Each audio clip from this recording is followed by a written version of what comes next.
Hello friends, this is Kuheli. Welcome to my channel, Environment and Us. Through this channel, I'll share some relevant lesson about various topics related to the environment, which will not only help you for your course, but also be helpful for some competitive exams like UGC NET. So for today, we are going to learn about the internal structure of the earth. So guys, please do watch and comment below and do not forget to subscribe my channel. So let's start with the topic. The internal structure of the earth means how does the earth look from inside. So if we cut the earth, we would see different layers inside the earth. So when differentiating the layer, the geologists subdivided the layers into two categories, either chemically or mechanically.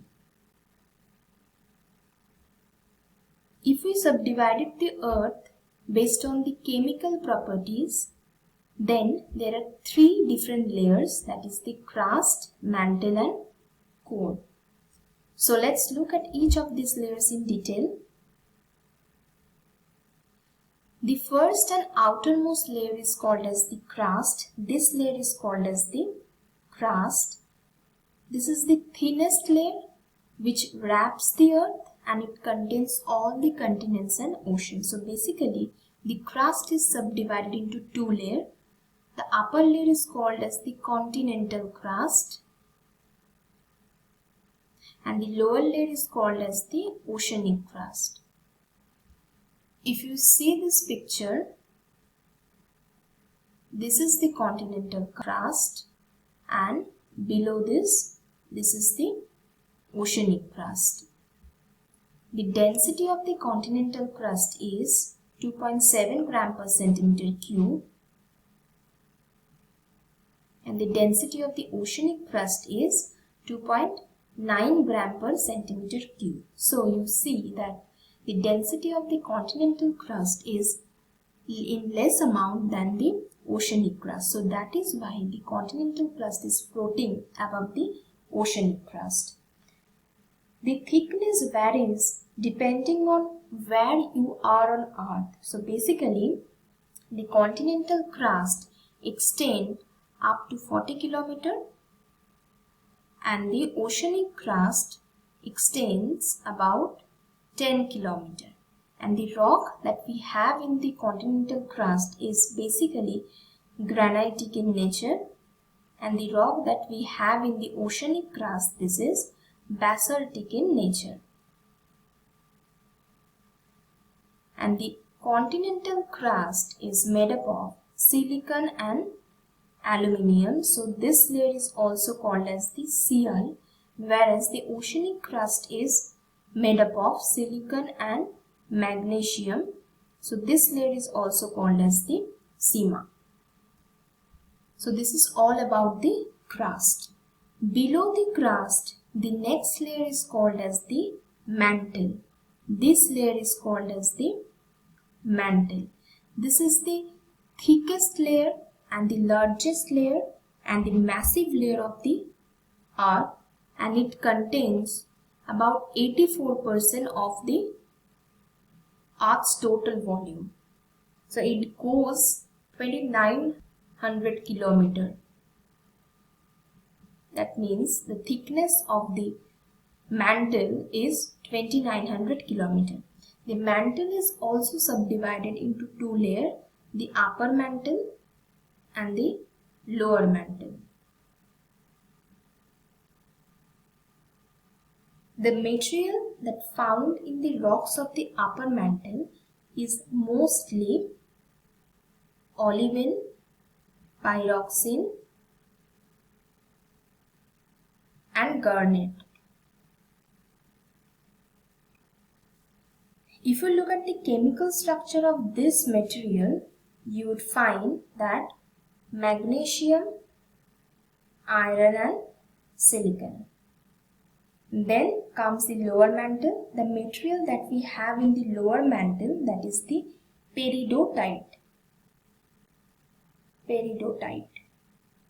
Okay, and the density of the upper mantle is 3.3 gram per centimeter cube and the density of the lower mantle is 4.3 to 5.5 gram per centimeter cube, and we have already told that the thickness of this layer is 2900 kilometer. Okay, so that is all about the mantle. Now when we go deeper than the mantle, we get the densest part of the earth, and that is the core. This is the densest part and is called as the core. So core is also subdivided into two layers, the outer core and the inner core. Outer core extends up to 5150 kilometer and the inner core extends up to 6371 kilometer. And this outer core is liquid in nature, whereas the inner core is solid in nature because the extremely high pressure in the inner core. Okay, the deeper we get, you are going to get the denser element and you are going to have more heat and more pressure.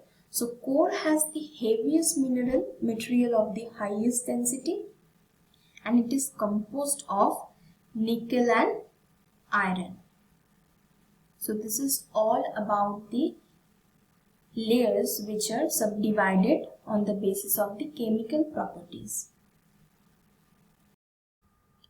When we talk about the mechanical properties, the layers can be classified as the lithosphere, asthenosphere, mesosphere and the barysphere. So if you combine the topmost layer of the mantle with the crust, then these make up the lithosphere. So the entire crust and the topmost layer of the mantle, this is called as the lithosphere. This layer is 100 km thick and it is basically rigid in nature. Below the lithosphere, the next layer is the asthenosphere, which is 410 km thick. This is the asthenosphere. That means the rest of the portion of the upper mantle, that is the asthenosphere. This is partially molten in the state. This is also called as the plastic layer. The asthenosphere is also called as the plastic layer.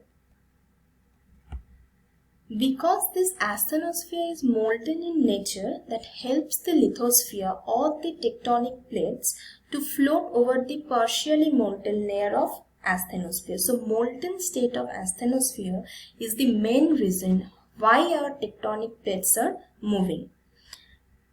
The lower mantle is called as this portion is called as the mesosphere, and the entire core is called as the barysphere. So this is all about the mechanical properties. Based on the mechanical interior of the earth can be classified as these four layers.